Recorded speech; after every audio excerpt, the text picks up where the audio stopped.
that we've set for this session is to give you all a bird's eye view on economic survey and take you all through what all has been described in the economic survey. What is the concept of economic survey?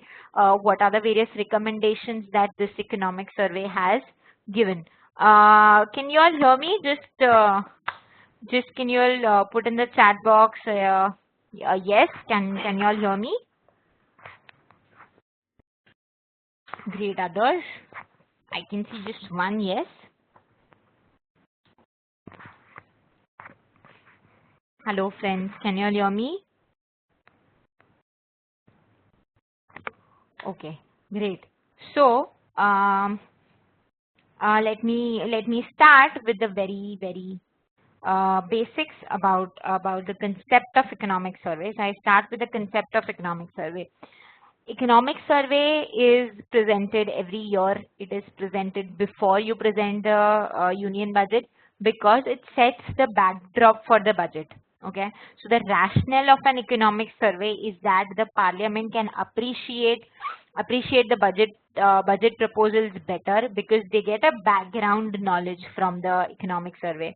So it essentially provides the government with an opportunity to spell out its economic agenda.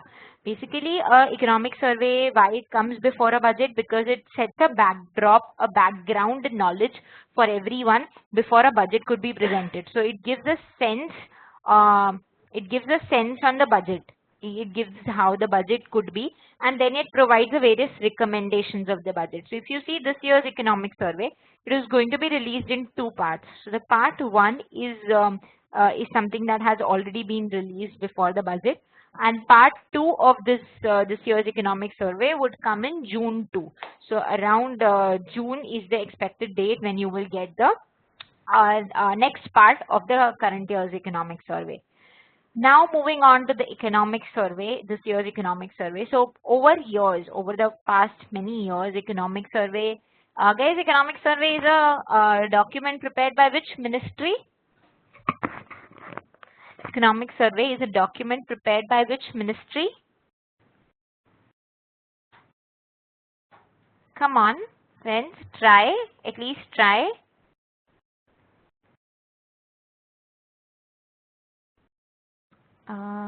Come on. Okay, so basically, yes, so you've got it right. Your economic survey is prepared by the finance ministry. It's a finance ministry document. So if you see over the years, so basically it's a finance ministry document. It is prepared by the Department of Economic Affairs. That's a part of the finance ministry. Okay, so over years, your economic survey, that your finance ministry document, your economic survey, it has upgraded itself from laying dry past economic data. So where it essentially earlier days economic survey used to be where they just used to give economic data, but this, you've seen economic survey getting upgraded year by year, and if you see this year's economic survey, it hasn't used statistics and data plainly, which has always been the case, but instead it has used big data, interesting chapters, and various techniques for putting numbers. So so that it becomes easy for a layman to make sense from the economic survey. So to tell you all or to define economic survey from a layman's perspective. So from a layman's perspective, the economic survey's purpose is to reflect on what the year gone by and show the way forward for the economy. The survey, as I said, is prepared by the economics department of the Ministry of Finance. Though not mandatory, but the government presents the survey a day before the union budget is presented. It gives a broad direction, as I said, for the budget. And why do investors or communities across read the economic survey? Because they believe it's a treasure of data and information, and it tells you the various policy ideas that the government is going to take in that particular year. Now moving ahead on what has been described in the economic survey. So the first important start of your economic survey has started with 8 interesting facts on India. So when I say 8 interesting facts on India, it gives economic survey has highlighted these 8 facts about India, and it is a very interesting kind of a facts that they've given. So the first one being Indians on move. So basically new estimates based on the railway passengers data. It revealed that the annual work-related migration of about 9 million people, which was almost double of what the 2011 consensus suggested.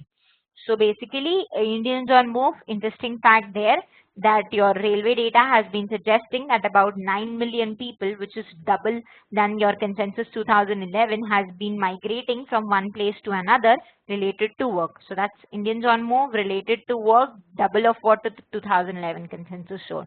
Then you have biases in perception. So biases in perception is essentially related to your credit rating agency. So it said that while China's credit rating was upgraded from A plus to AA, India's rating has remained unchanged. So when I say India's rating has remained unchanged, which means we stay at triple B minus. Guys, you'll understand what is credit rating or what is the rating of a country? Yes or a no? Please, please use the chat tab and don't use the Q&A tab, because I would not be looking at the Q&A tab. I just use the chat tab. So please ensure you'll send me messages on chat tab so that I can respond to each one of y'all. Okay, I'll repeat the point one. When it says Indians on the move, it essentially means that the migration and the railway tariff traffic data has shown that the migration of people due to work has increased for about has increased to 9 million, which is double of what the 2011 consensus has shown. Now moving to what essentially is a rating aspect of it.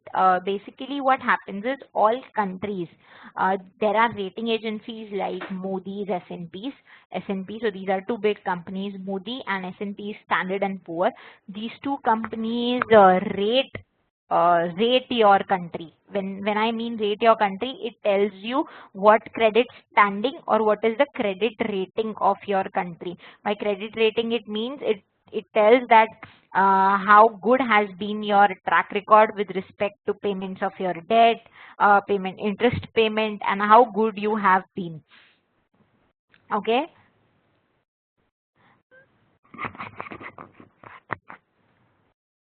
Yes, so basically your ratings essentially happens for companies it happens on the debt they are trying to take, and even for the countries it happens on for a country it happens upon the entire borrowing that you've done, and it gives you rating on that. Okay, clear guys? It tells you that how good or how credit worthy is a particular country, and it essentially depends upon the amount of borrowings that have been done by the country. So if your borrowings increase, there are high chances that your rating will degrade, because if you take more amount of debt, so the ratio that they look at is called the debt to GDP ratio, how much amount of debt a country has versus the amount your amount of GDP. So that's called as a debt to GDP ratio. That's an essential parameter on which a particular rating is tracked. Okay, so economic survey has highlighted that there is biases in perception of these rating agencies, and essentially if you see China's rating, it has got upgraded from A plus to AA, but India has remained unchanged at B minus, in spite of the fact that China's credit to GDP ratio soared from 142% to 2005%, and their growth was declining. And for India, indicators were contrast. India's growth was improving, but still credit rating agencies did not improve India's rating, but they did that for China. So the economic survey highlights that there is a bias that these rating agencies have. The next important point that was highlighted was weak targeting of social programs. By weak targeting of social programs, it means that so basically, Harleen, your rating has these numbers A plus, B minus, triple B minus. It just gives you a sense of your grading scale. So you can call it as a grading scale. It's just a kind of a grading scale. You have different rating agencies following a different rating scale.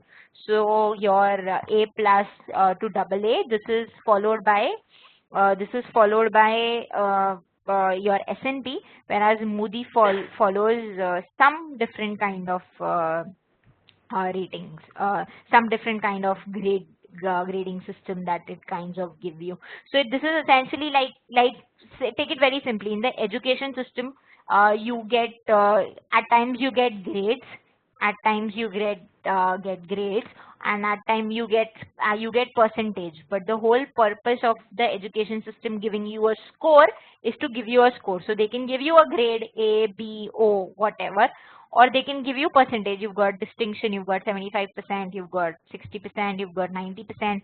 So it's similar to that. It's about rating a particular country. You want to rank where in the entire credit rating aspect of it, whereas your country stand.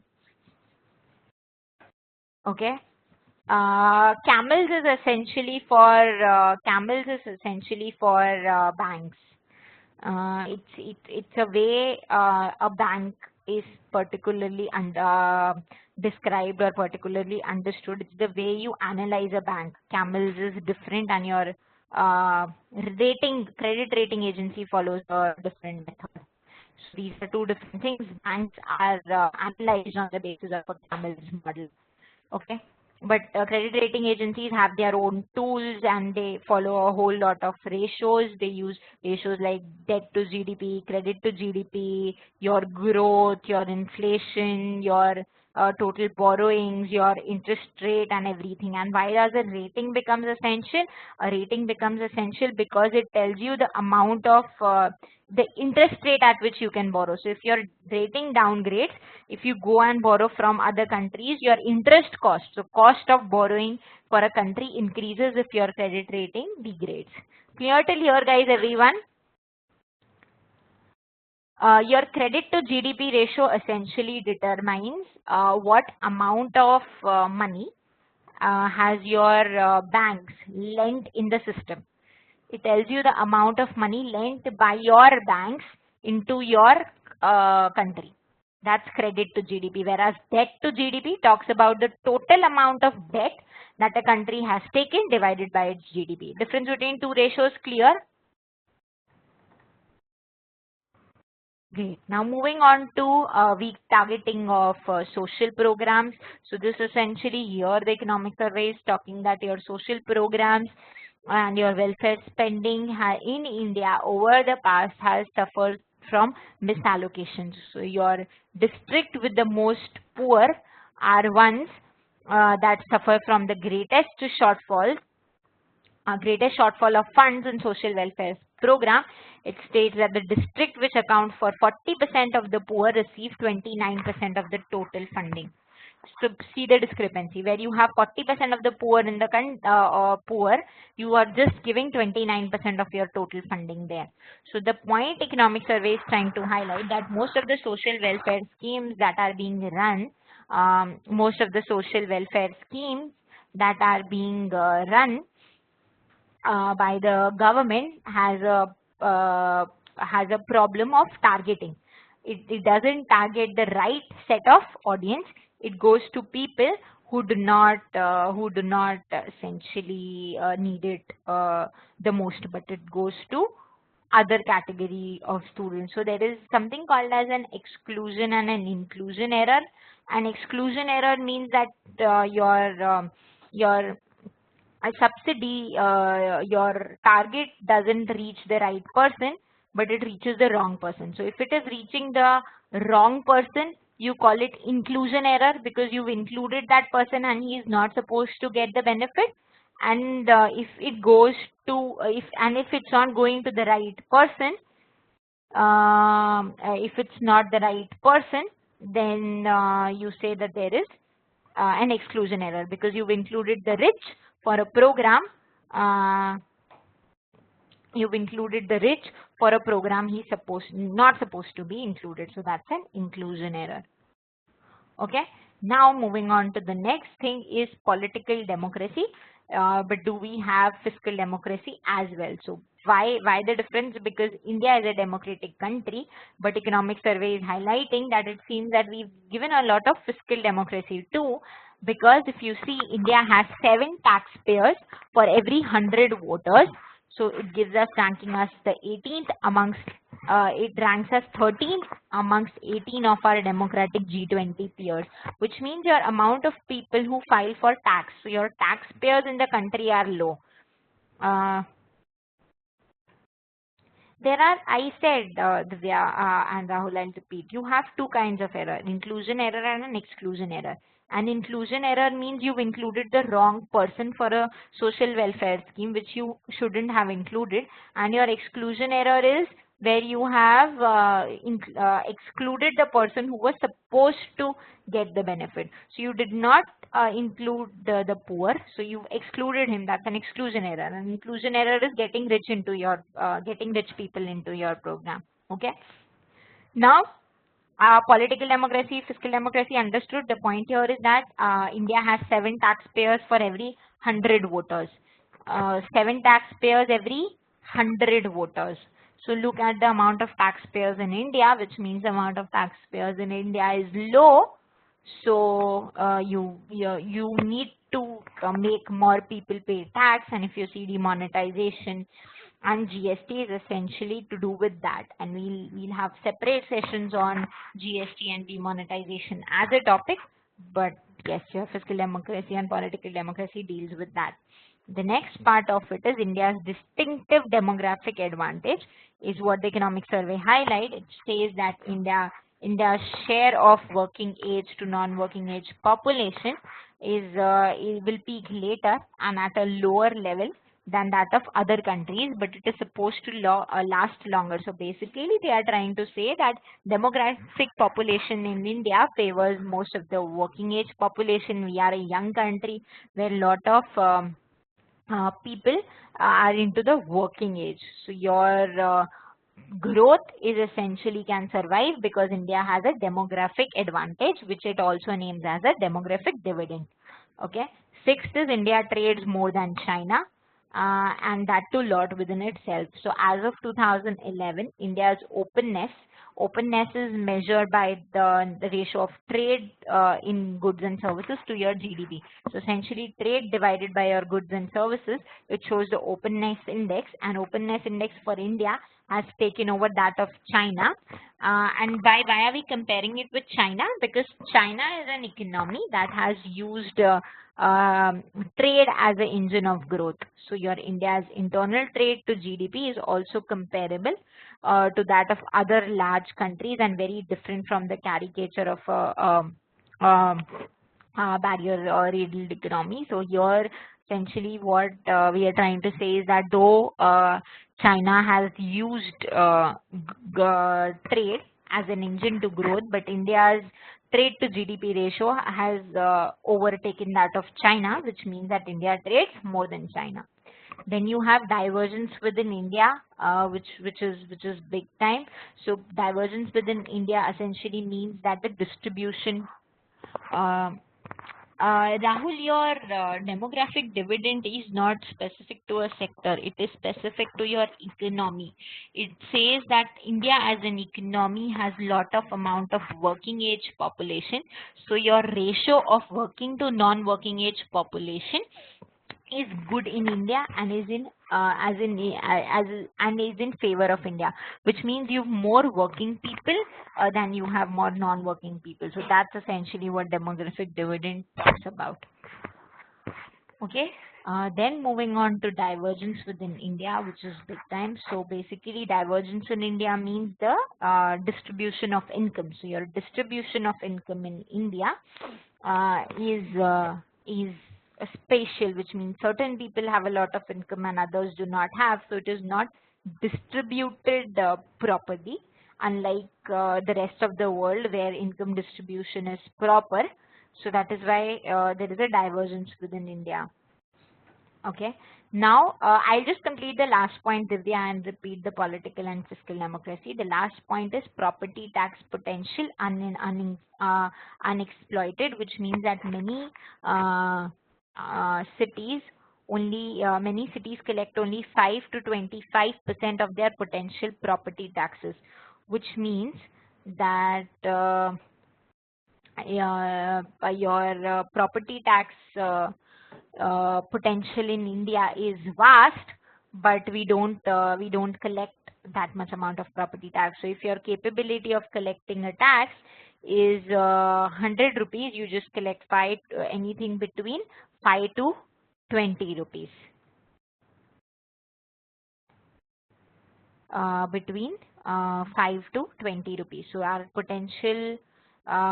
property tax potential is unexploited.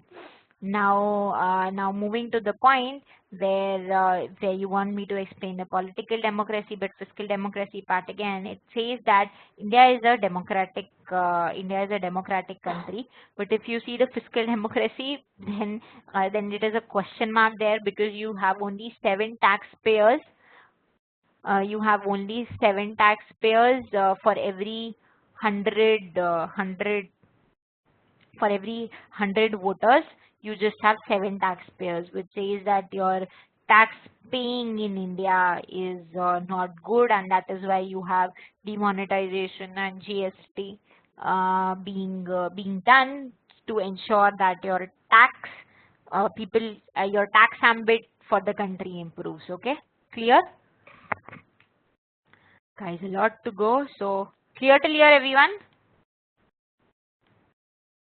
Okay. Now we essentially talk about the domestic challenges that India is facing today.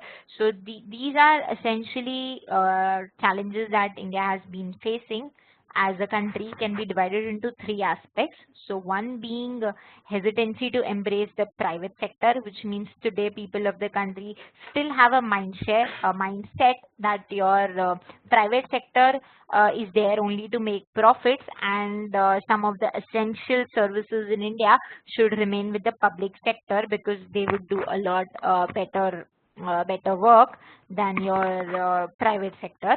Second is the state capacity. So if you see your state capacity, which means the ability of the state government to deliver essential services over years for India has remained weak. And the third challenge that India is facing is that redistribution has been expensive and inefficient. So most of the subsidies and the welfare program that is intended at redistribution of wealth, improving the people who are staying below poverty line, that in India has been inefficient. Okay, so just to explain quickly each of these points in a detail, that 3 important points with the challenges that India is facing. You don't want to embrace private sector, your capability of state governments to service your basic essential services is low, and third, there is inefficient redistribution. Okay, so the first point where it says that you don't want to embrace your private sector, it is essentially saying that even people as a mindset, Indians as a mindset, don't want private sector to take over some of the essential services that are run by the public sector, because they believe that private sector is here to make profit, and thereby they believe that if they they would want to maximize the profit, and there is a concern about social concerns and your public sense of fairness. In spite of a lot of economists saying that you need to privatize most of the public sector enterprises, and the very, very important case is your civil aviation sector, where it definitely needs privatization. Your public enterprises are going into losses, but because we have a mindset that private sector is there to exploit us, there is a shift in the mindset that you need to see. And the shift in the mindset is that you need private sector to control. Harleen, your point is right that the government itself is going for divestments in some of the sectors. Yes, but then they need to reduce their stake substantially below 51%.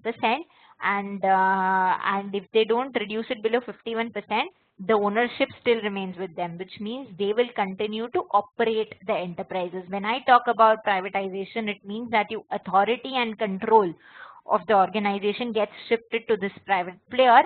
But in divestment case, you're just divesting a part. You are just divesting a part in your company, but you are not giving the ownership and the working capability away.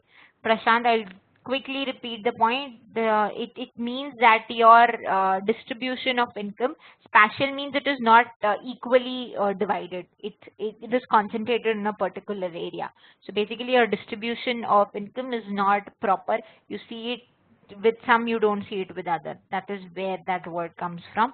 Moving back to your state capacity, as I said, state governments in India, your state governments essentially do not have the capacity to even properly deliver essential services such as health and education. And that is where you need to improve your state government's payment, the way they are dealing, and you have to improve their capacity over a time, so as that you strengthen them to provide essential, at least deliver the essential services. Okay, now moving on to inefficient distribution, where I said that your social welfare targeting schemes in India is essentially being driven by a misallocation.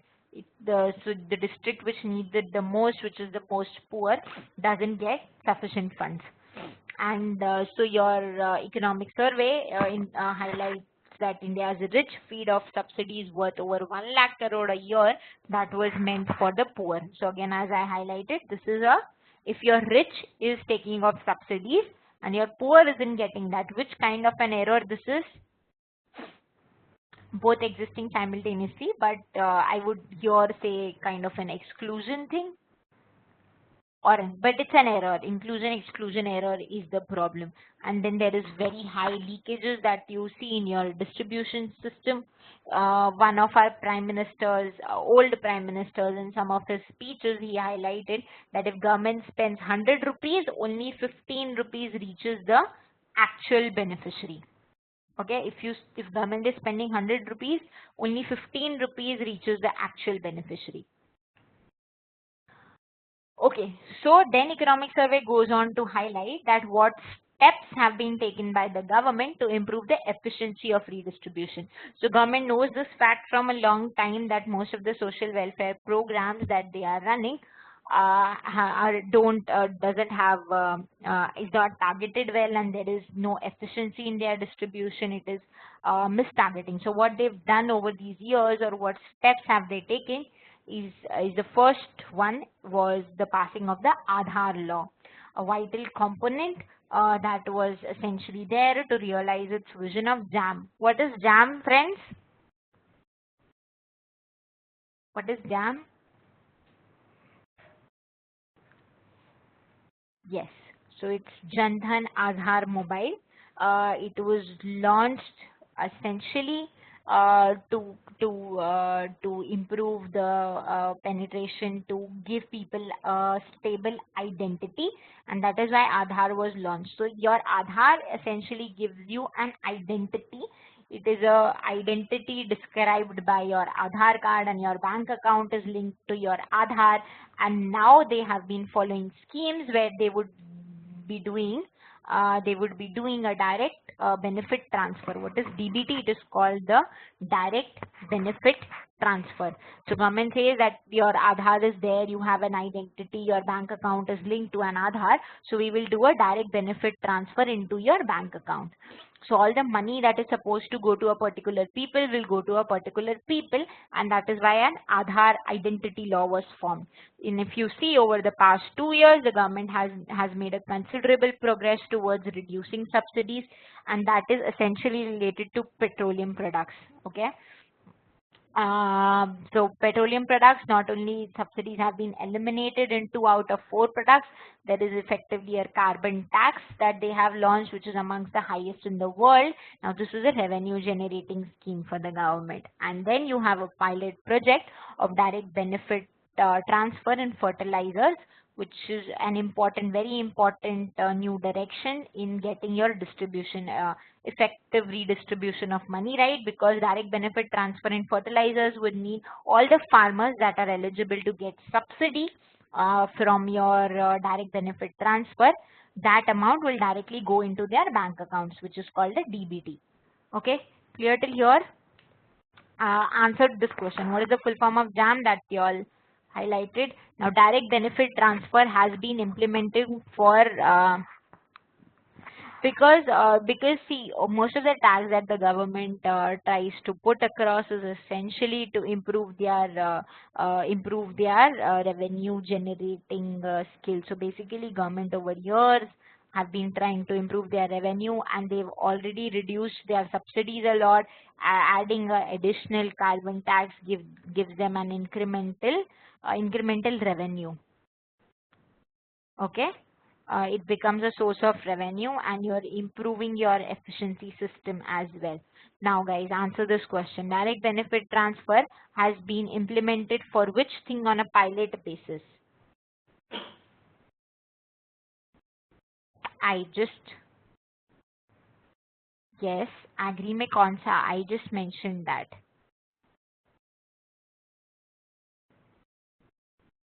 Fertilizers, yes. So Gautam has got it right. It was the it's in the fertilizer space that they have started the direct benefit transfer on a pilot basis. Now moving on to an other interesting aspect of this economic survey, which I thought is, important to discuss a little, important to highlight a little. These are innovative suggestions that have been made by the economic survey to tackle your every issues that the government is facing.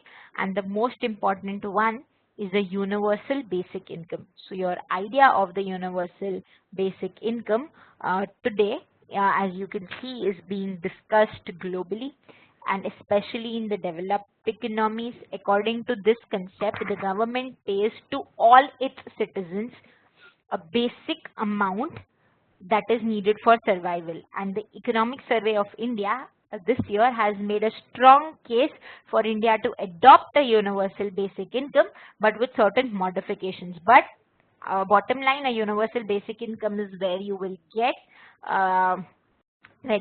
certain amount of money that is a basic to cover your basic needs directly into your bank account, and it will be unconditional and universal. Universal means it will be available for all the citizens of the country. Okay. So that is there. But if you see this year's budget, this year's budget has not obliged obliged the recommendation. Okay, I'll go back to repeating what essentially universal basic income is. Universal basic income is where you will assure all the citizens of the country that you will get a basic minimum income every month from the government. So government pays you a certain, no, it's for domestic. It's for domestic people, not NRIs. So government will pay a basic minimum income to everyone, every citizen of the country.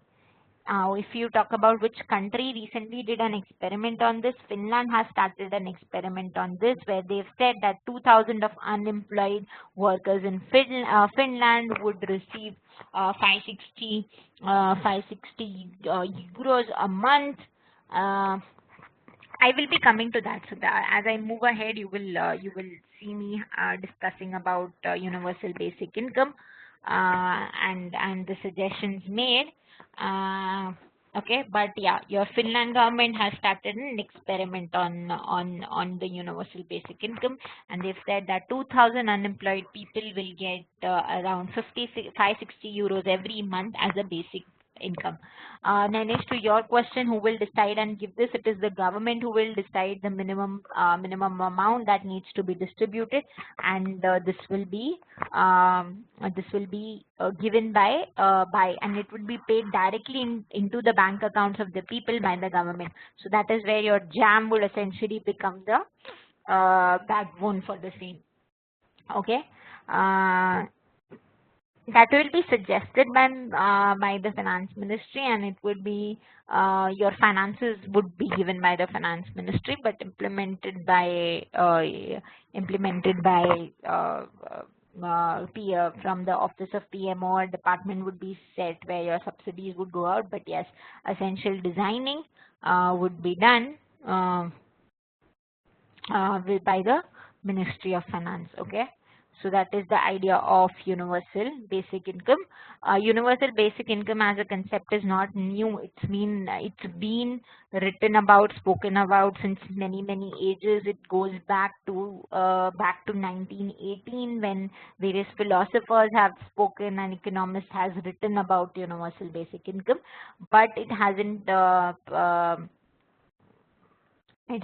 become a reality because it is now in Finland where it is being experimented. Okay, so I hope basically universal basic income, if I defined, is essentially where it's based on the idea that a society needs to guarantee each individual a minimum income which they can count on and which provides a necessary foundation for life with access to basic good and a life of dignity. So basically it says that universal basic income is like many rights, and it should be unconditional and universal. It requires that every person should have a right to basic income to cover their needs just by the virtue of being a citizen of that country. So that is what, as an idea, universal basic income is. And if you see most of the welfare schemes in India that are being run to improve the situation of the people, you want to reduce you want to improve people's living and get them over poverty line, get them above poverty line. But most of your schemes, because of mistargeting and inefficiency, has not been able to do that. And if I talk about the number of schemes, so the center alone runs 950 schemes that amounts to 5.2% of the GDP. So these are so many schemes being run by the government, social welfare schemes, universal basic schemes. I will be covering all those aspects, Rahul. Just give me 5 more minutes to reach arguments against universal basic income, okay? But first, let me highlight uh, why did the economic survey consider that the time has come for universal basic income to be adopted in India. Okay, so the point was, the first number one point is your social justice. So if you see, UBI is the first and the foremost test of you doing a social justice, because many theories of justice in the past has argued that a society that fails to guarantee a decent minimum income to all its citizens will fail the test of justice. And this has been based on various justice theories, so it is evident to anyone that no society can be just or stable if it does not give all the members of society a certain basic minimum income to deal with their day-to-day basic needs. Then poverty reduction. So if you see, conditional on the presence of a well-functioning financial system, universal basic income may simply be the fastest way of reducing poverty in India. If you see, you could think that this could be possibly more feasible for a country like India, because your level of universal basic income would be relatively low, but the amount of benefits that it will yield to your society would be high. Okay, so that's poverty reduction that economic survey thought becomes another important point to consider universal basic income. Divya, so that is the thing. Your basic below poverty line people are subject to a lot of welfare schemes, but all these welfare schemes are essentially mistargeted because they don't go to the right people. Plus, it's conditional. Plus, universal basic income, sorry, your below poverty line is conditional. By conditional, it means that it is dependent upon you being below poverty line. But universal basic income will apply to all without any conditions in place. Okay, so without any conditions in place, your universal basic income would apply. So it is going to be an unconditional universal thing applicable to everyone so that there is no problem of mistargeting. Okay, now moving on to the next point, which is called the agency. Now agency years means that over years in India, people have been treated as objects of government policy, and unconditional cash transfer treats them as an agent. So give me a minute to explain you all what's an object, what's an agent. So basically, if you see the public distribution system in India that essentially distributes subsidized food grains and subsidized grains, kerosene. So if you see here, your government schemes, PDS, they provide subsidized wheat. But the poor might need milk, but can only buy wheat because it's your public distribution system that distributes wheat. So there you are saying that the poor is being treated as a subject because you have to do what the government has decided for you. But if you talk about UBI, it makes the poor an agent. By agent, it means it gives him the decision-making authority to decide that where does he wants to utilize the money, money, and it is upon him. So you give him the money and he decides where he wants to spend that money. So that's what essentially agency means. Then moving on to the part of employment. So basically your universal basic income is going to be an acknowledgement that the society's obligation, that society is obligated to give you a minimum living standard, and even in more urgent in the era of uncertain unemployment generation. And why so? Because automation is hitting India hard. And not just India, but across the world, automation is hitting the world fast. So across developed countries, people are feeling that if automation becomes a new thing, then the amount of uncertainty with regards to unemployment would be high, and that is why a universal basic income is needed. And the fourth important point why the economic survey feels that India needs a universal basic income is an administrative efficiency. Since your current existing welfare schemes are riddled with misallocation, leakages, and exclusion of the poor, your existing welfare schemes do not target people properly. But when your Jan Dhan is fully adopted, the time would be ripe for a mode of delivery that is administratively more efficient, which means you directly make a transfer to the person's account who's eligible to get the universal basic income. Okay, so it's important for people to recognize that universal basic income will not essentially diminish the need to build the state capacity, but it will essentially mean that states ramp up their capacity and deliver more public goods and services, but it also ensures that a minimum basic income would go to the people. Okay, now as someone was asking, these are the various arguments that economic survey has only highlighted which are against universal basic income, that why universal basic income should not be in place. The first and the most important one being UBI reduces incentive to work. Okay, why it reduces? It says, so the argument is that, okay Shantanu, so your see, I will go back to this slide and try and explain you. Agent means that you are being treated as an agent who can take a responsibility of their own. If you see most of the programs today, social welfare programs today, it tells that the poor people of the country are subjects. By subject it means that you as government believe that they don't have the understanding and they cannot take the decisions on their own, so you make the decisions for them. So you make the decisions for them, and hence you call them as a subject. So public distribution system wahi karta hai. It gives you subsidies for kerosene, wheat, food grains. But what if a person wants subsidy on milk because he wants to drink milk? PDS doesn't addresses that problem. But come universal basic income, you will directly make a cash transfer and you will tell the person that spend wherever you want to spend. Okay, so that's agency relationship that economic survey has spoken about. And on employment, it is just that employment in the era where automation is going to hit and there is uncertainty of employment, the society should acknowledge that it should guarantee a basic minimum income to people who are living in the society. You guarantee basic minimum income to that people. Okay, clear guys? Understood?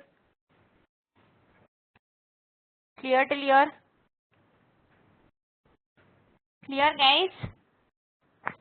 Okay, now moving on to the case against universal basic income. The case against universal basic income is that universal basic income will reduce the incentive to work, because if you give a minimum guarantee, if you give a minimum guarantee, so the person might become lazy and he might feel that anyways I'm getting that certain basic income and I can do my earning, so might as well let me not work. So this is this is being argued, but the counter argument to the point that it will reduce incentive to work is that it cannot replace your incentive to work, because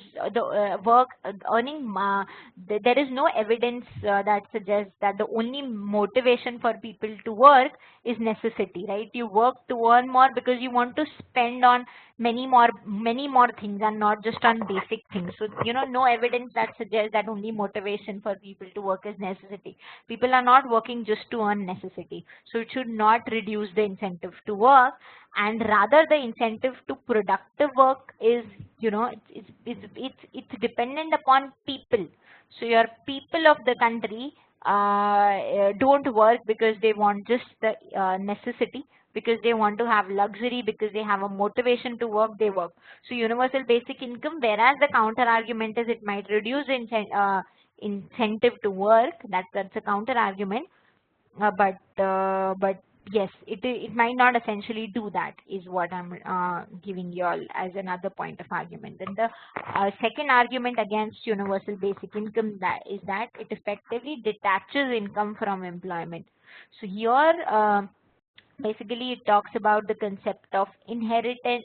Inheritance already detaches income from employment in favor of the rich. So receiving a small unearned income from the state shouldn't be economically or morally problematic. Unconditional income without any regards to people's contribution to the society is the next point. But I hope the second point, it effectively detaches income from employment. Here it means that income and employment are not necessarily attached to each other. Your income and your employment are two different things. Even when you are getting an income, you wouldn't want that you remain unemployed, because you need employment for various other things as well. The third argument against the universal basic income is that unconditional income without any regard to people's contribution to the society is going to be bad. Here they are saying that because it's unconditional means everyone, it's a universal basic income, so everyone becomes eligible to get this income and get it for free. But how do you decide that whether this person is contributing to the society or not? So if the person is not contributing to the society in any way and still you are giving that person a free income, it is bad. So that is an argument against universal basic income. But you can think of it contrary. What could be the counter argument to this point? That unconditional income without any regards to people's contribution to the society. So that is what, Nanesh, I said that UBI will not increase unemployment. This is an argument that it will increase unemployment. That is an argument against, because people would not have incentive to work. But as I highlighted, the counter argument to this is that people don't work only for earning necessity. People earn because they want to spend, they want to move up the curve, they want to spend some amount of money on extra things also. So just the universal basic income giving you a minimum basic thing, people necessarily don't work to earn that basic thing. Okay, I hope gives that. Yes, so your universal basic income, if and when it becomes a reality, your inflation will increase definitely. Your inflation will increase, but at the same time, your GDP will also increase. Your GDP will also increase. So inflation goes up, but even GDP goes up because your number of goods, your growth will improve. Okay. And okay, guys, so I was asking you all a counter argument for the third point, unconditional income without any regard to people's contribution to the society. Here, the argument that is against UBI is that if you give a universal basic income and you're going to give it to anyone and everyone, irrespective of whether they are contributing to the society in any way or not, because it's an unconditional universal basic income, you are doing a wrong thing. So what can be a counter argument for this? How can you actually, if this is an argument against universal basic income and you want to make it in favor of universal income, what can you say?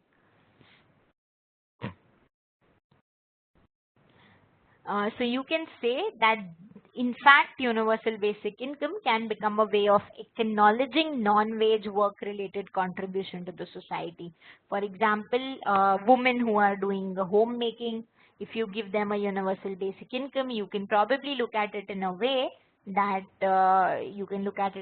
which is an acknowledgement of people who are doing non-work wage wage related work, and definitely yes, students also. Okay, then the last point against universal basic income is fiscal cost can go up. So fiscal cost due to political reasons introduced it becomes difficult for the government to wind up. If the universal basic income, even if it's a failure, you will have to keep continuing it for political reasons. So any party that brings universal basic income, after universal basic income comes into picture, you cannot wind that off even if it is not a success. So there's going to be a huge amount of money that is going to be spent if you make universal basic income a reality. So these are points against universal basic income. Concept of universal basic income, points for it, points against it, how it will benefit. Clear, guys?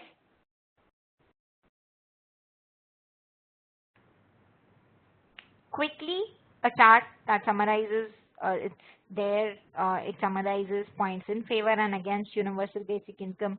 Favor, it says that will reduce poverty, vulnerability, uh, it will make the audience more, it will give a choice to the audience, it will help in better targeting to the poor because it's direct benefit that is getting transferred to the bank account. It will give you it will give safety net to the people because they will be able to maintain at least basic income. And then you talk about financial inclusion, it will have a psychological benefit, it will improve your administrative efficiency. So these are in favor. um, Divya, to your point, the fiscal point that I was trying to highlight was that you need to spend a lot of money for universal basic income to become a reality. Even if you give 1,000 rupees a month, right? 1,000 rupees a month into 12. So if you give 12,000 per annum and you give it to 130 crore people of your country, your cost would not be less than 15-16 lakh crore a year for the government. And if you see the total expenditure of the government in the budget, it's around 19 lakh crore only. So see, your amount of money that you will have to spend to make universal basic income a reality would be high. This is one number, definitely not all 130 crores would get the amount, and there are reasons for that. And I will be covering that just in the next 1 minute. But yes, it is going to cost a huge amount of money to the government. And if you make it a reality once, there is no way, even if it fails, you can close it because people will go against anyone who will kind of try and close it. Okay, so that was that point. Moving back to points in favor and against universal basic income. If you could see this chart, in favor I've said, against as I said, It'll increase unemployment, it'll remove the incentive to work, your fiscal cost will go up, your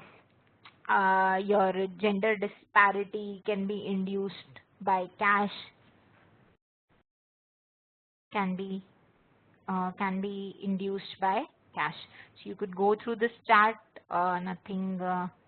Most of the points have been covered. Now, moving ahead to the next point is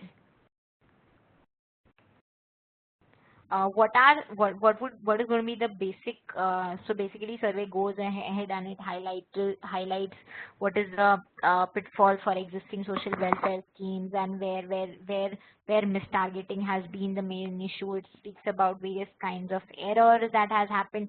Now coming back to the prerequisites for a universal basic income. By prerequisite, it means what is the most important thing in a universal basic income. It is a successful, which is the backbone. So it's a successful adoption of JAM 1 and 2, consensus between center and state regarding its funding. So when I say successful adoption of JAM, JAM is Dhan Dhan, Aadhaar and Mobile. It says that for your universal basic income to be successful, the JAM, preparedness of JAM has to improve and it has to go up rapidly.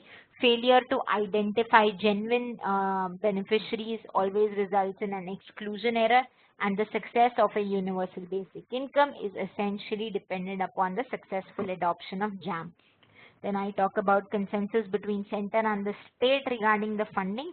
So here you come, who would fund it? The key question is whether the center and the states are going to share the fund of a universal basic income, or it will be something like a GST where you will have a complex negotiations in place, and who will contribute, how much will be decided, but these things are not in place. But these 2 points become essential for universal basic income to become a reality. Okay, guys, quickly, guiding principles of universal basic income. Even this is highlighted here. It says that your universal basic income, though is universal, let's make it quasi-universal, because economic survey says that you don't want the rich to be a part of universal basic income, and you don't want the non-deserving to be a part of universal basic income. There they've highlighted 4 important points, and 4 important points on that you follow a give it up, where you said people who are rich, please don't be a part of it. You introduce a system wherein you list all the people who are a part of universal basic income. So if very, very rich people are there who are the part of the list, there is going to be a shame and a dignity issue for them. Third thing, it says that you kind of link it to the amount of bank balance and the assets like automobiles and all that you have. And the 4th point is that you tell them to self-target. So each time you kind of monitor, but then monitoring becomes difficult. Okay, and the next guiding principle is gradualism, that your universal basic income should not be rolled out at once, but it should be rolled out in phases. Okay, but however, as I said, your key constraints with respect to your universal basic income is going to be inadequate finances, where people don't have sufficient finances in, your government doesn't have sufficient finances in place to make universal basic income a reality, because it will incur a huge cost. And second thing is the center and the state negotiation on how much amount would be spent by each. That's the key constraint. Okay, I hope, guys, universal basic income clear? Quickly answer the question. What is the objective of universal basic income? Fast, guys. Objective of universal basic income. I have to complete a lot of things, guys. Like universal basic, your economic survey is huge. Universal basic income objective is to provide a basic minimum income to every citizen of the country. Okay. Now moving on to the next important thing. That has been discussed in the economic survey is something called as a twin balance sheet problem. So India has been facing an issue of twin balance sheet problem, where a twin balance sheet issue is what? It is an issue where your corporates are over leveraged, whereas your banks are burdened with bad loans. Corporates over leveraged मतलब corporates के पास already बहुत सारा debt है, and your banks have a lot of NPA issue. So corporates high debt, banks NPA, non-performing debt. So ये situation है. Twin balance sheet means you facing problem on both sides of your balance sheet, asset as well as liability. Okay. That's basically just understand the concept of twin balance sheet. It means that at the same time we are facing two problems. One problem you have, on one hand you corporates who are over leveraged, on the other hand you have banks who are already burdened with a lot of amount of bad loans. So in order to resolve the issue of bad debts in India, the survey recommended something called as a para. Uh, so basically, twin balance sheet means two kinds of problem for the government. Over leverage matlab you have a lot of amount of debt. Matlab if your capital when you started the business is 100, your debt is 400. Matlab you are over leveraged. You don't have that much of capital, you don't have that much of income, but your debt is 400. How would you service that? That is over leverage. Whereas banks, because you as a person are over leveraged, you don't have the capacity to pay back your debt. You have a debt crisis called as a NPA crisis, non-performing asset crisis. Have non-performing asset crisis with the bank. So you have corporates on one hand who essentially borrow money from the banks, but they are already so much borrowed that they cannot borrow more, and whatever they have borrowed they are not in a situation to pay it back to the banks. So if banks are not able to get the money back, how will they lend more? Understood? अभी समझा twin balance sheet issue क्या है?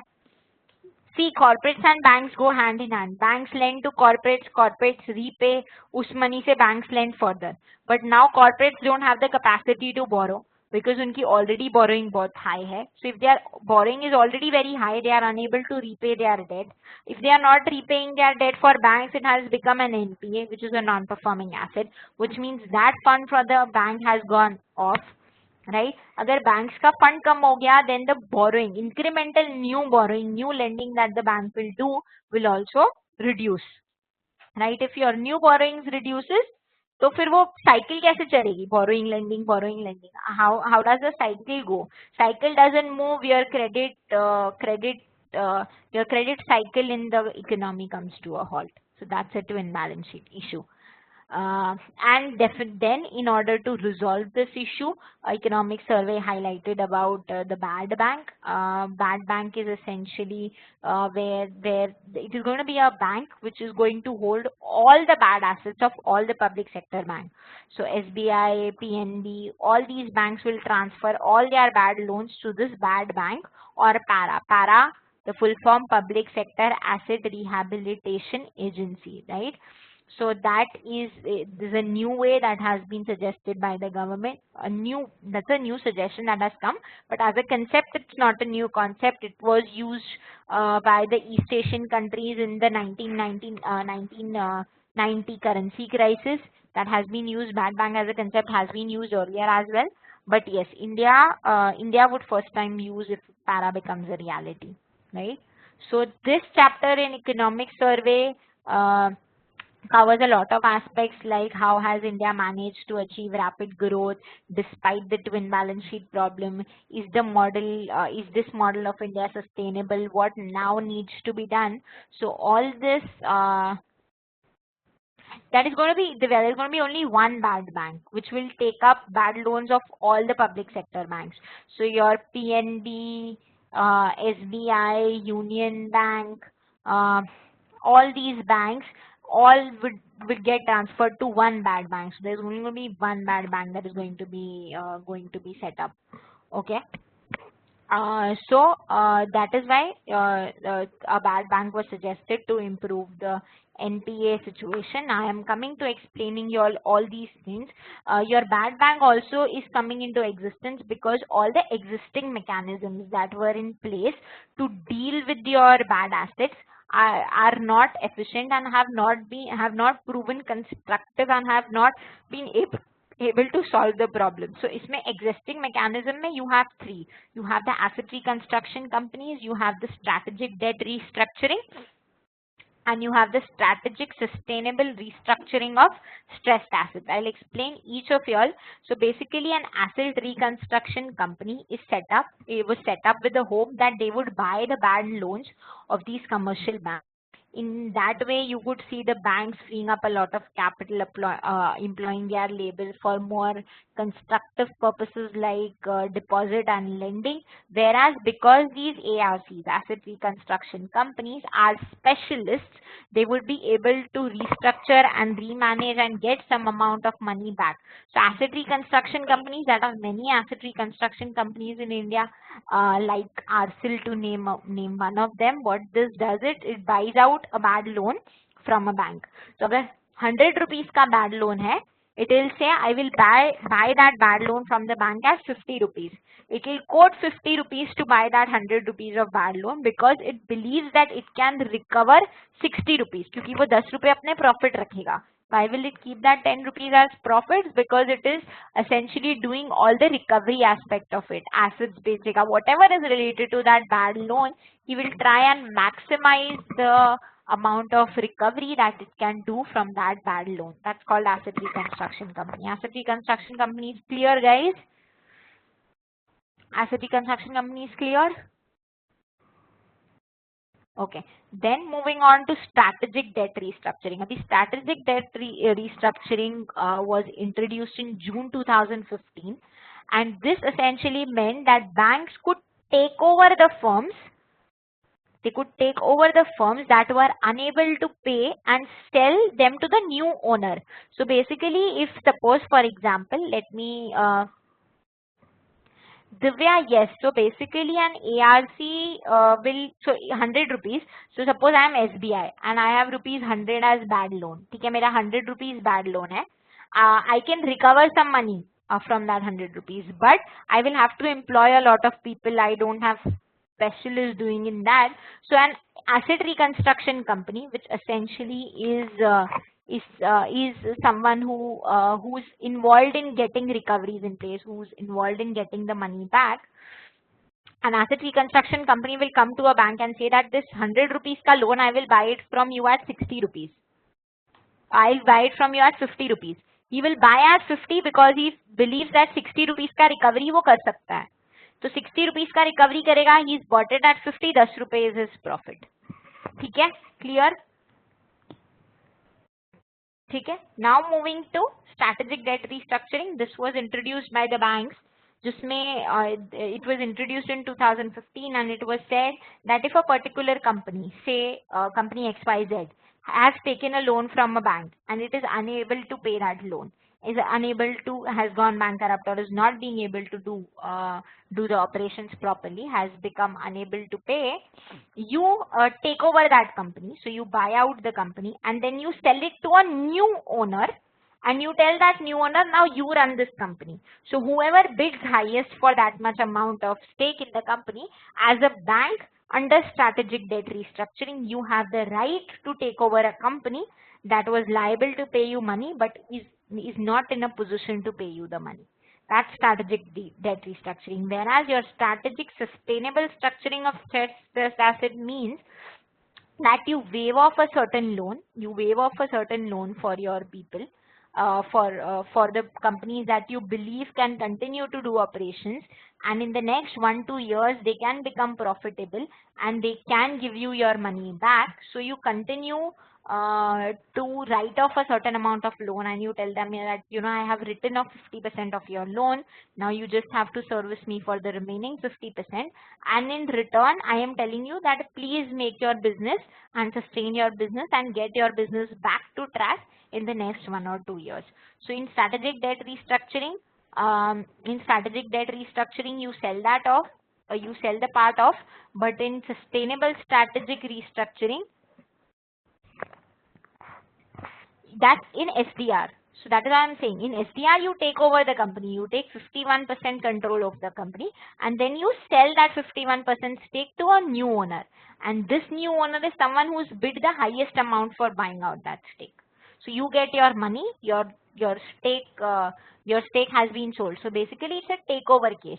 Whereas your strategic sustainable structuring means you give the current owner only that I'm writing off certain amount of loan, and because I'm writing that certain amount of loan, I'll buy some amount of equity in your shares. I'll buy some ownership, 2%, 3%, and you please ensure that you bring back your company to success and turn around, bring it profitable and start paying my debt back.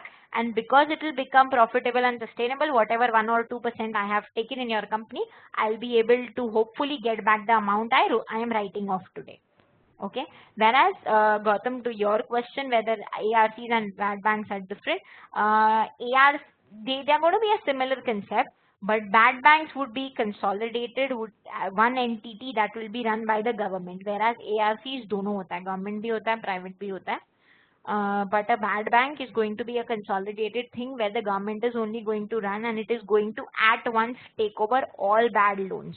Whereas RC, where asset reconstruction companies has options, which loan will they buy, which loan they will not buy. तो वो ARCs के पास option होता है. Bad bank, para will not have that. They will have to take up all the bad loans of all the banks, all the public sector banks at one go, because then only you can clean them up. Okay, clear guys?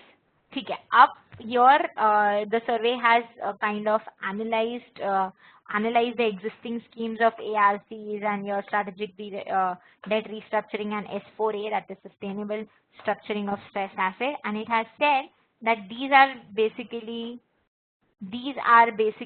the reasons. They've analyzed the scheme and they've said that these are essentially the reasons why these schemes have been a failure and have not been able to achieve what they were meant to achieve, all the four above schemes.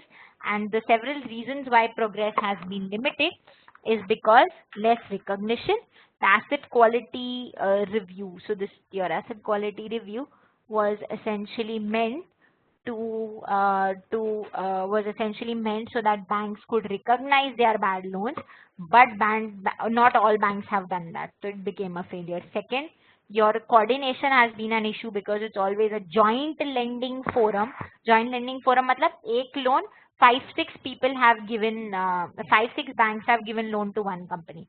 So uske beech mein coordination has always been an issue. So that is why coordination has been an issue. And then proper incentive.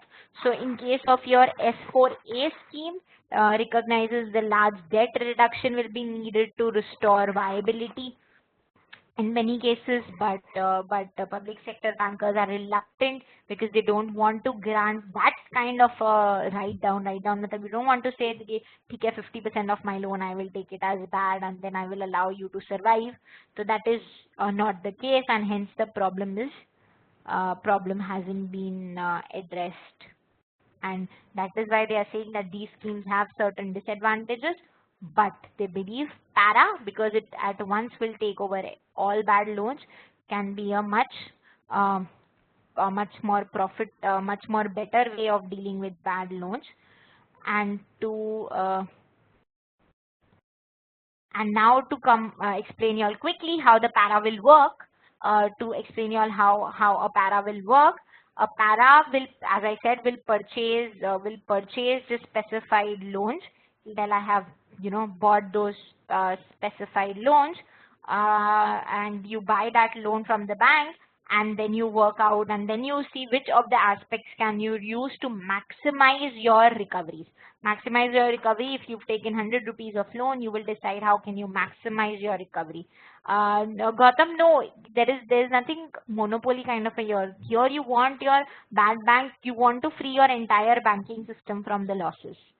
From the bad loans they have, and the only way to do it is that you transfer all these bad loans to one. इसमें monopoly will not lead to consumer losing anything. इसमें the customers are benefiting. So वो ऐसा नहीं है it will charge anything it wants to charge or something like that. It will be run by a government. It is going to be a bank where all the bad loans would be transferred. So इसमें there is nothing bad in having just one bad bank, because it is going to consolidate all your problems at one place, and then you just have to deal with that one place to majorly resolve your issue. Okay, so as I said, over the last many years, you've implemented a number of schemes. You wanted to solve your stressed asset problem, and and you basically want to improve, and para can essentially do that. What could be the benefits of para?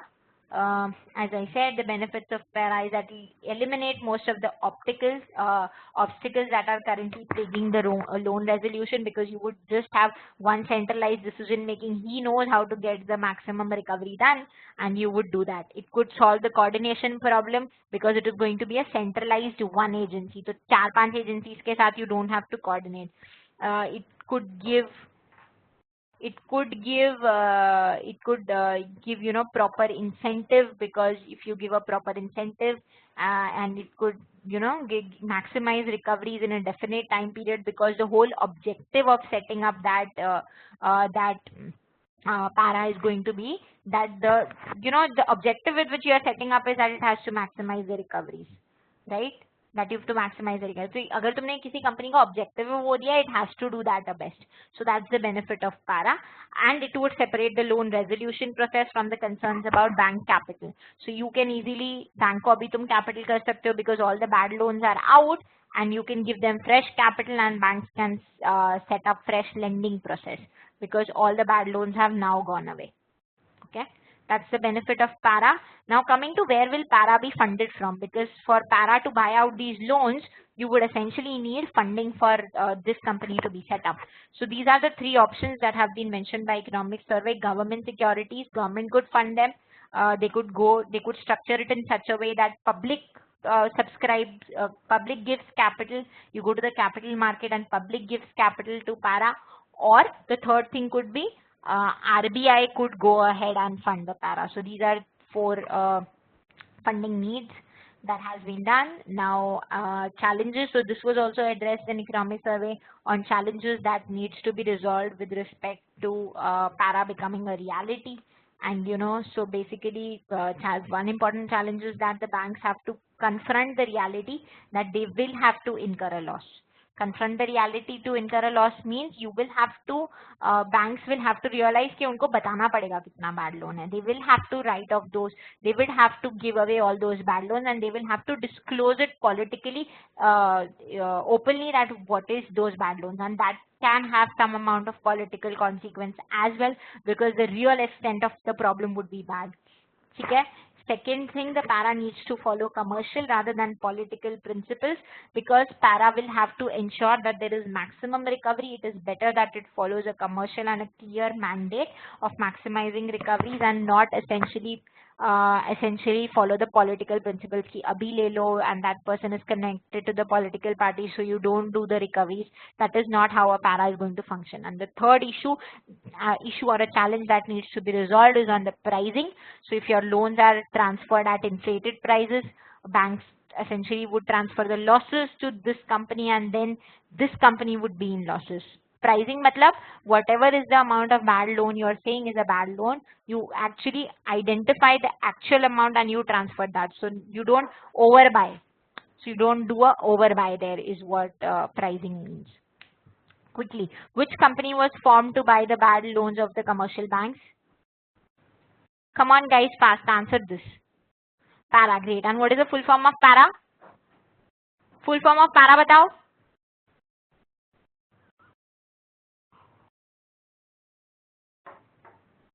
Come on. Public Sector Asset Rehabilitation Agency. Okay? Okay. And what is strategic debt restructuring, guys? So you will have an option. You will have to mark in the exam. So strategic debt restructuring, quickly.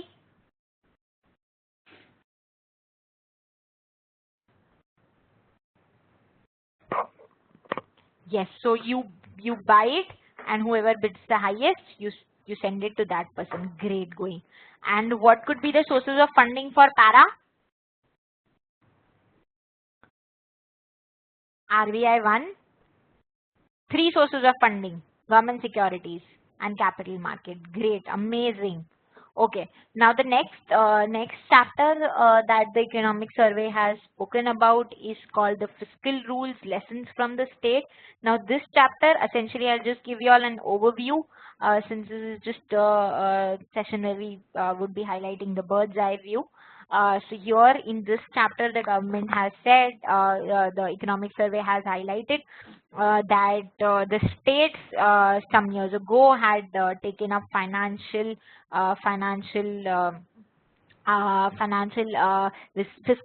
fiscal responsibility legislation, and by adopting fiscal responsibility legislation, states followed a way that they reduced their fiscal deficit. So basically, states were given this mandate to reduce their fiscal deficit, and this happened somewhere in the mid 2000s, where state had to adopt the fiscal responsibility legislation. And with the fiscal responsibility legislation being adopted by the state, they were able to reduce their fiscal deficit. Fiscal deficit, what is fiscal deficit? When your expenditure is more than your revenue, a government is in fiscal deficit. So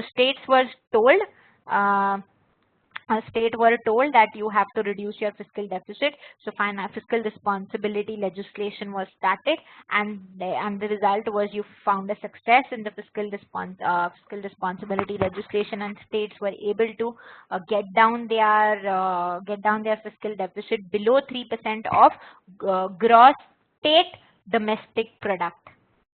No, it's GSDP. GDP is gross domestic product, and this is gross state domestic product. So GDP at a state level is called GSDP. So they were told that you get it below 3% of GSDP and zero revenue deficit. Fiscal deficit is when your expenditure is more than your revenue. Your revenue deficit is when your net revenue that you've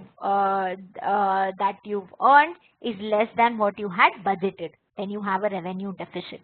Matlab, it's a comparison between what you budget and what you actually achieve. Clear? And then economic survey highlighted that there are lessons that government should learn from the center, and they should follow a fiscal consolidation path. And if you see this year's budget, Raghunath, revenue deficit is when your net revenue that you've actually earned is less than what you had budgeted as your net revenue, and your net revenue is your revenue minus your expenditure. Revenue minus expenditure, net revenue. If your net revenue is more than what you had budgeted, you are in a revenue deficit. Okay? It's between what you budget and what you actually achieve. That is revenue deficit. Okay. Then coming from the lessons from the states for the center. So basically, this part highlights that center can learn from the state, and there are lessons that if fiscal responsibility is followed, and it is time that you follow fiscal responsibility. And if you see, this year's budget obliged that, and this year budget has still been able to get a fiscal deficit number which is closer to what they were targeting, not the exact target, but the closer to their target. So that is what this chapter highlights. As I said, the major impact of a fiscal responsibility legislation was it brought down the fiscal deficit of the states to below 3% of their gross state domestic product, and got the revenue deficit to zero. Okay. Then the next chapter is on clothes and shoes. Can India reclaim low skill manufacturing? Now this chapter essentially talks about that why the government has chosen clothes and skills. So in this chapter, as you know, creating jobs in India is India's central challenge. And India needs to generate jobs that are farmland productive, that give government a lot of productivity, and at the same time leads to growth and exports of the growth. And that's why in this chapter they've highlighted that the apparel, leather and the footwear sector. Apparel, leather and the footwear sector are important sectors that can become a candidate to target if you want to get back growth and at the same time boost your exports also. Okay, so here they've highlighted why clothes clothes and shoe sector has been chosen. This was chosen essentially because the past history of the East Asian economies have shown that East Asian economies became successful because when the GDP is growing in between 7 to 10%, growth in exports of these two sectors are the highest growth are achieved in these two sectors, and hence the economic survey is focusing on these two sectors. And if you see, we are at a similar phase of growth in India, and if you want to boost exports, you have to focus on these two sectors, is what economic survey is highlighting.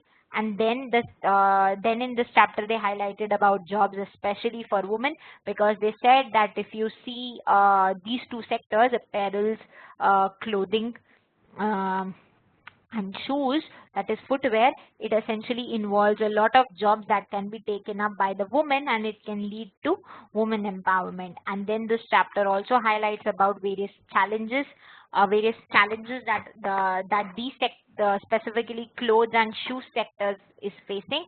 And these challenges were challenge on logistics, on labor regulation, on tax and tariff policies, discrimination in exports market, and then you had some sector specific challenges. So yeah, as you know, India May logistics has always been a challenge. The cost and the time of getting the product actually into the factory is much higher than it is in any other country. And labor regulation, again, the labor laws in India, minimum overtime wage, mandatory workers, all this has led to a um, lot of problems for especially the clothes and shoe sector. Why clothes and shoe sector, guys? Why clothes and shoe sector? Because it's a labor intensive sector. All these sectors are labor intensive. Hence, labor reform becomes essentially important for essentially important for you to improve and get back manufacturing, get back export growth at the same time. Okay, so these are various aspects that were highlighted in has been highlighted in this chapter. Now, moving on to the next chapter that was there, it highlighted about some important policy actions. This chapter essentially talks about the various policy actions. So the first policy action that was taken by the government was Sugamya Bharat Abhiyan. Now, as a society, it is imperative that you promote, protect, and ensure the full and equal enjoyment of all human rights and fundamental freedoms by all persons who have disability, and you promote respect for these disabled persons. And in order to do that, this campaign was launched, which was also called the Accessible India campaign. Accessible India campaigns, or also the Sugamya Bharat Abhiyan. Here, the government is, evaluating, telling industries and corporates that they should voluntarily evaluate the readiness for making their workspaces more accessible to people who have disabilities. Then, so they are setting up an index where they would decide that how easy is it for people with disability to work in your organization, and it will help organizations introspect over the inclusive policy and an organization culture which aims at getting more people from disabilities to work and be the part of the main workforce in India. That's what Sugamya Bharat Abhiyan was. One line, Accessible India campaign for people who had disabilities. They've done that. Then you have the Smart Cities mission. Your Smart Cities mission is essentially to do with your urbanization. And so basically government under the Smart Cities mission has selected 100 cities to be rejuvenated as a part of your Smart Cities mission. It is covered over a 5-year plan, that is from 15-16 to 19-20, and it will be continued thereafter as well, but it will depend upon the evaluation. And under your Smart Cities mission, the core infrastructure element in the Smart Cities being taken care of.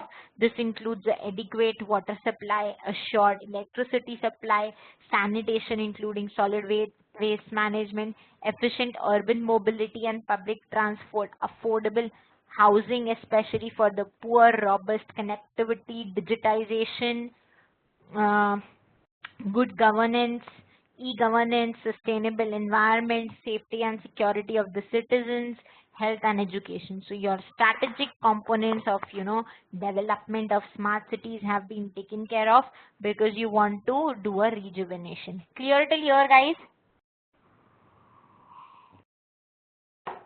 I am going a little quick because I want to complete as much as I can to give you all a sense of how the economic survey is and what's an overall perspective of the economic survey. That's why I'm going a little quick. But y'all are able to understand? Everyone clear till here? Everyone, come on. At least say a yes or a no, guys.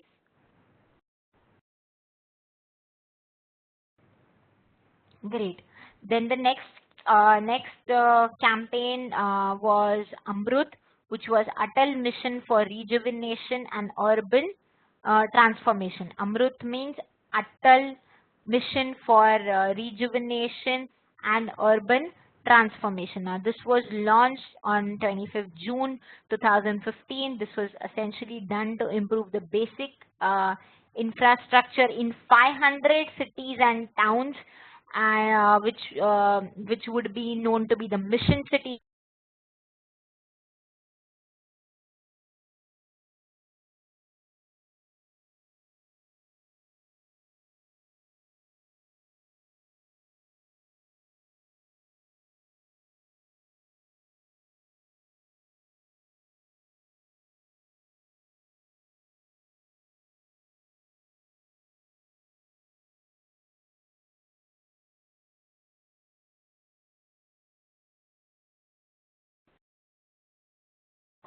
100 cities have been.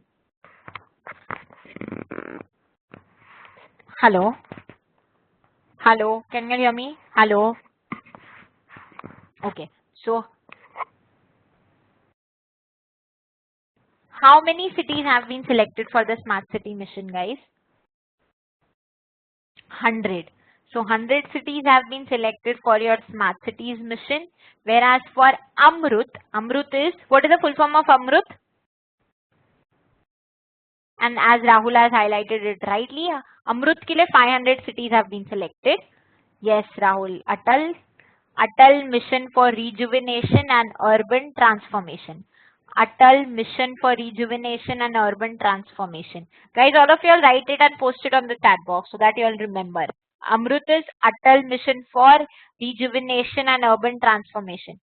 I am waiting for you all to write in the chat box.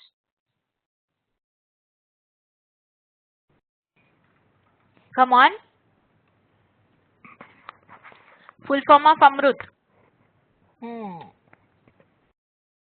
Great. So in Amrut, they have selected 500 cities and towns. These 500 cities and towns would be known as the mission cities and towns. The mission is being operated. So this mission will be operated for 5 years from financial year 16 to 20, and it aims to cover all cities and towns with population of over 1 lakh. Over 1 lakh population will be covered, and it will include various towns, cities, hill stations. The components which are to be covered under this mission are sewage, stoppage, supplies, stormwater drain, urban transport, and it will focus on various transport and development of green spaces and parks with special provisions for children. So basically, essentially, if I say what is the difference between Amrut and smart cities?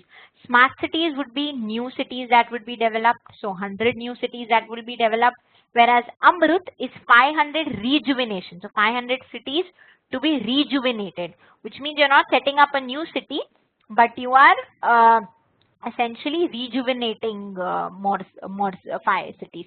So rejuvenation is different, development is different, and that is where there is a difference between smart city and Amrut. Now moving towards Hriday. Hriday essentially is the National Heritage City Development and Augmentation Yojana. National Heritage City Development and Augmentation Yojana. This was a scheme that was launched on 21st January 2015 with a focus on holistic development of heritage city. Now the scheme aims to preserve and revitalize soul of the heritage city to reflect that the cities city's unique character of encouraging, you want to encourage the city, make it aesthetically more appealing, accessible information, and secured environment. So the cities there are 12 cities that have been identified, guys, under Hriday. What is the full form of Hriday? I will repeat, you all right. National Heritage City Development and Augmentation Yojana. National Heritage City Development and Augmentation Yojana. Right, the full form of Hriday?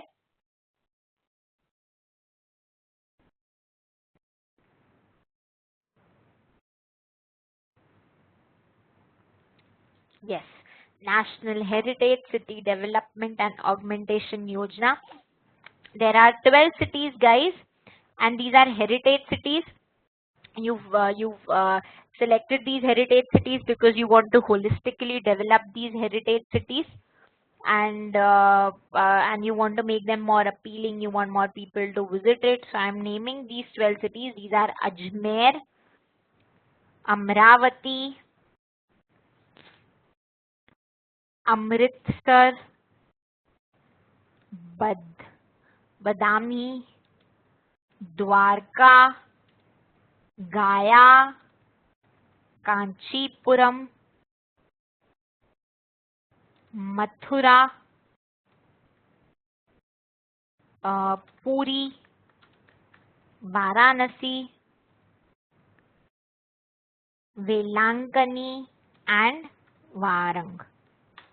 There you go, guys. Ajmer, Amravati, Amritsar, Badami, Dwarka, Gaya, Kanchipuram, Mathura, Puri, Varanasi, Velangi, Varam. Okay, so these are the 12 cities. The scheme is being implemented as a mission mode. Okay. So that was and Swachh. Then definitely you have the Swachh Bharat Abhiyan, and I think Swachh Bharat mission is something that needn't be described much. It was started on 2nd October 2016. The whole focus of the program is to eliminate open defecation and conversion of unitary toilets to pour flush toilets. You want to eradicate, you want to manage your solid waste management. So basically, I think Swachh Bharat mission is something that you all would have heard of, much spoken of. So nothing much to dwell on there. Then basically, this speaks about urbanization. So urbanization will pose considerable challenges for municipalities over the coming decades. So the first task would be that you empower these urban local bodies financially. And so the analysis was showing that municipalities that have generated more resources have been able to deliver more basic services, and therefore it says that your states should empower these urban local bodies financially very well, so that they can be prepared for the next leg of urbanization that is going to come in the country. The economic survey also goes and highlights that data and transparency should become an important role on deciding the amount of money that you want to give away to these urban local bodies. So you first tell that these urban local bodies that you compile and publish comprehensive data on urban local bodies and urban sectors, and then on the basis of the work and the accountability they've done, you try and give out the compensation. You design your competition in such a way. Okay, so that is where it was.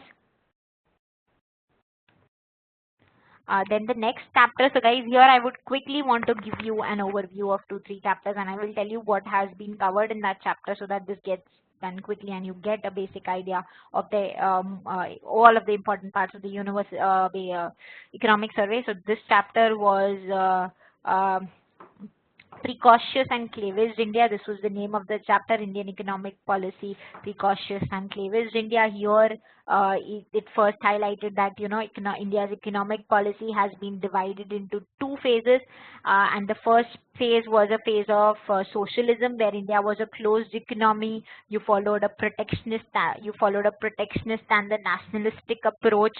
That was the first phase India followed. And then after 1991, you rejected the socialism and you said that you would want to go the open trade, open capital. You would want to rely on the private sector and on the development model, which has been proven to be a successful model in many countries. And then you moved to the next phase, which is still going on, which was a your LPG model, right?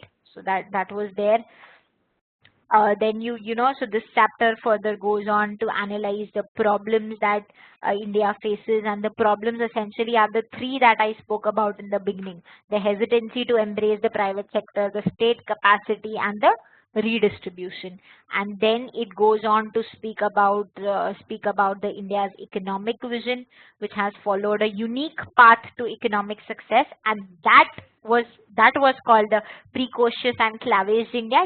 In this section, they essentially highlighted that for an economic success, you can follow two pathways. One pathway is that you become a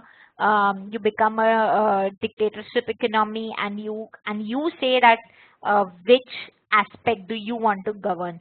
So basically, you bring about political and economic agenda, and then you as an authority explicitly get a dimension of economic success. Or the second way of following it is that you have economic and political development progress slowly and steadily, and then you become, then let people vote, and you do it as a slowly and a steadily process.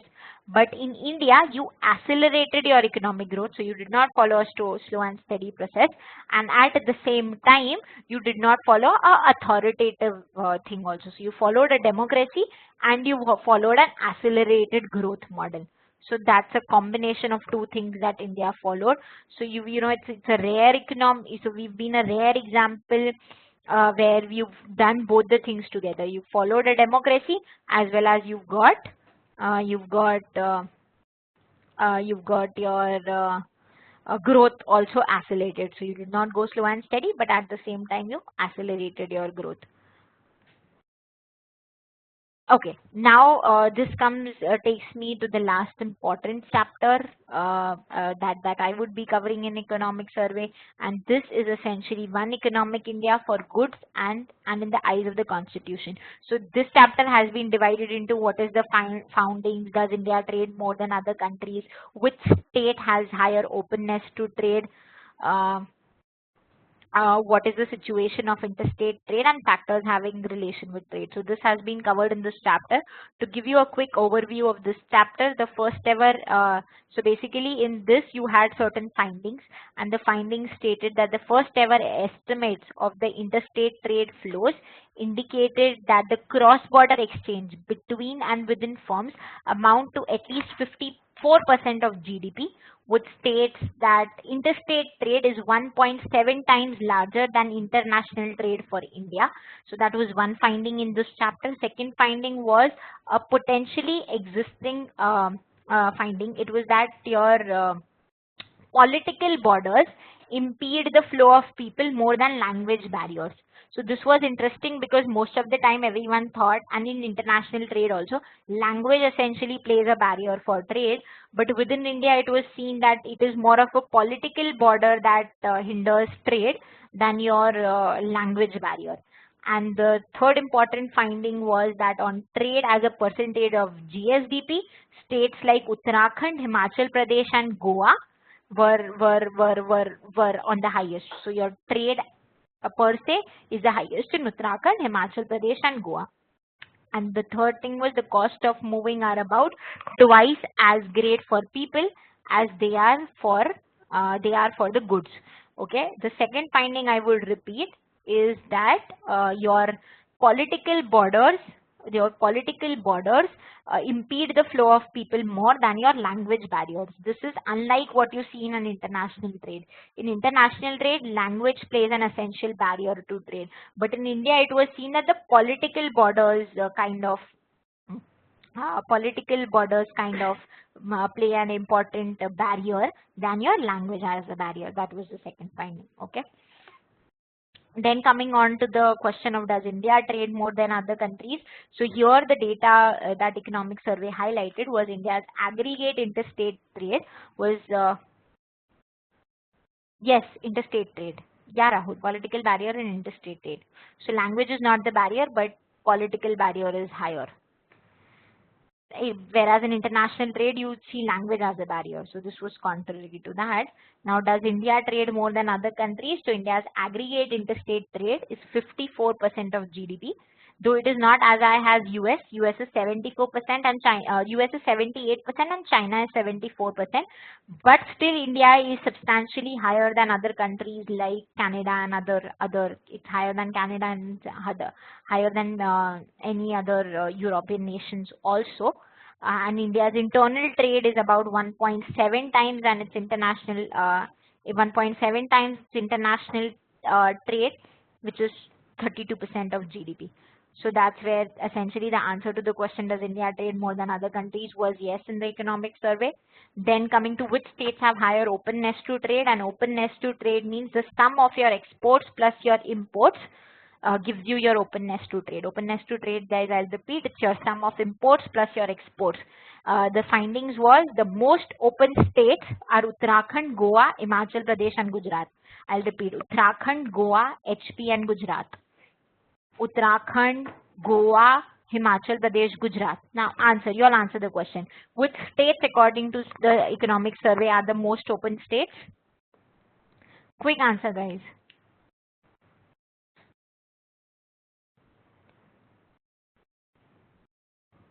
Yes, Uttarakhand, one more. Yes, Uttarakhand, Goa, Himachal Pradesh, Gujarat. Okay. Then it spoke about the interstate. It spoke about the balance of trade. In balance of trade, they essentially want to understand which countries are net exporters and which countries are net importers. So your large manufacturing states like Gujarat, Maharashtra, and Tamil Nadu, they had a positive balance of trade. A positive balance of trade means they are net exporters. Okay, so Gujarat, Maharashtra, Tamil Nadu, net exporters, whereas Uttarakhand, Himachal Pradesh and Goa were essentially net importers. So when you are a net importer, you will have a trade deficit. When you are balance of trade deficit, and when you are a net exporter, you will have a positive balance of trade.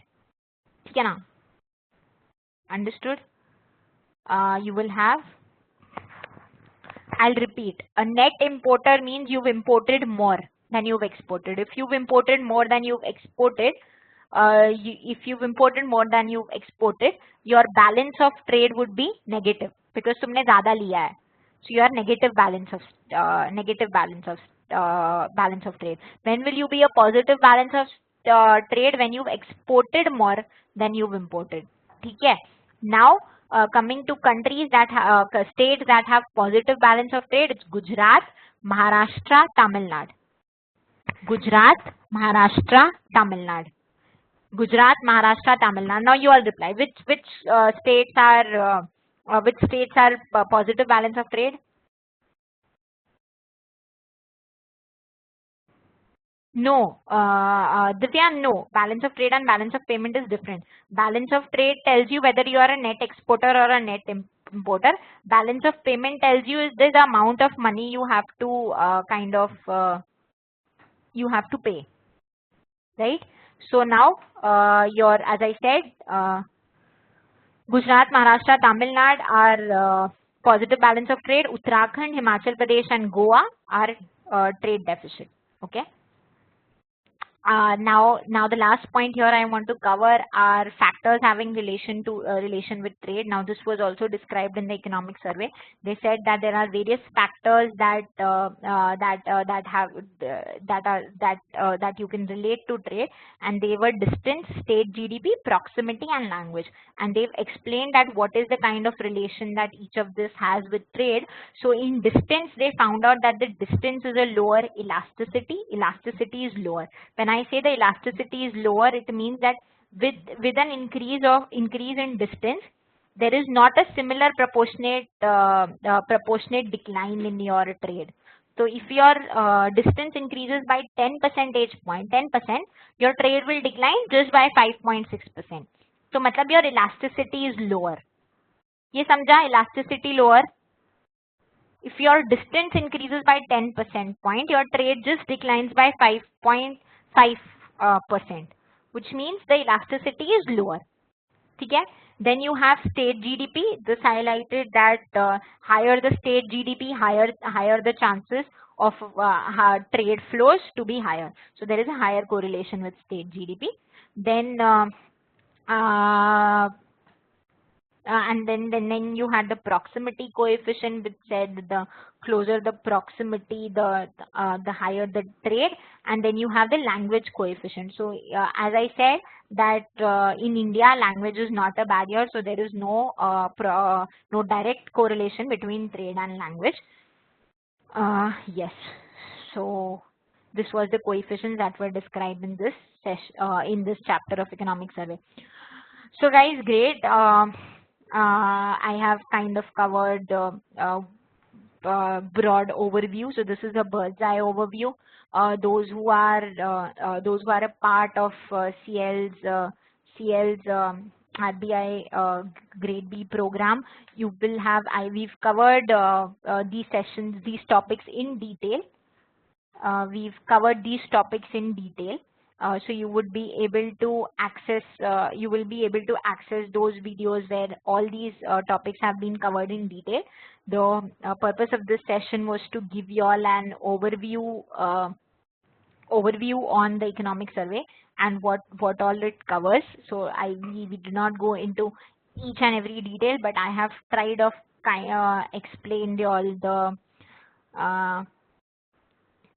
explained all the broader sense on the on what all economic survey continues, and that is it. And guys, just since you were talking about proximity essentially means the nearness with respect to space, time, and the relationship you share with a particular state. So that essentially determines your proximity. There is a very slight difference between proximity and distance, because proximity is kind of a relationship.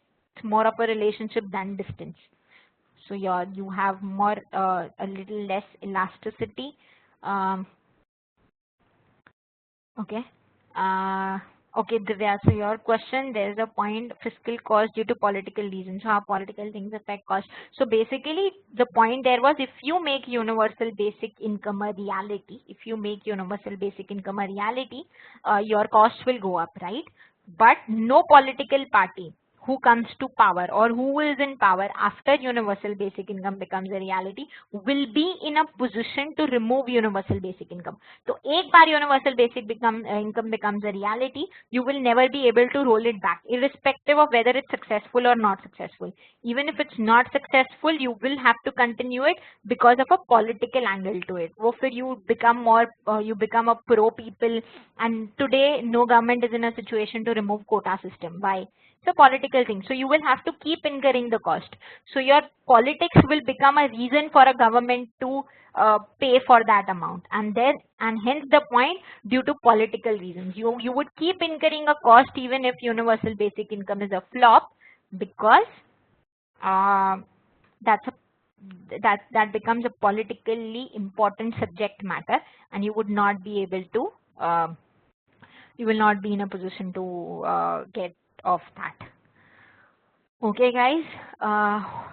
Hope the session was helpful to y'all. In case you have any queries on this, you could write us on newscanvas@newscanvas.com. And for people, it will be there. So these slides would be there on your SIS student login of Career Launcher. So these slides are uploaded there. You will get access to these slides over there. It's there on the system. And I hope the session was helpful. And quick feedback on the session would be appreciated, guys.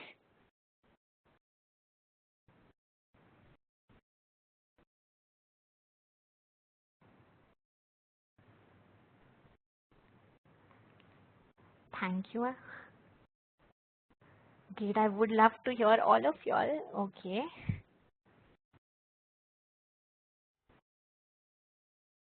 Great. Thank you. And so in see you all in the next sessions, upcoming sessions. Okay. Guys, we will be having a separate session for GST, for demonetization, because these topic needs time to be explained. So GST has a lot to be explained. Demonetization has a lot to be explained. So we will have a separate session on each of these topics. The important ones, we will have a separate session on each of those. Okay. Uh, and yes, it will be for all those who are a part of CL's uh, RBI Grade B program. So all of those students would get sessions on GST, demonetization, and some of the other important topics that needs to be covered and needs to be explained separately. Okay, guys. Thank you all. Thank you so much, everyone.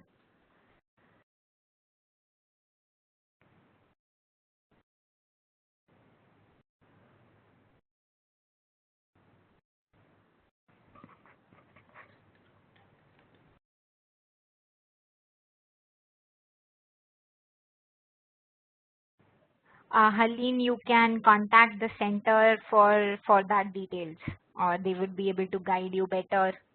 Or you could contact Ritesh. He can also guide you better. Okay. Okay, friends. Bye. Have enjoy.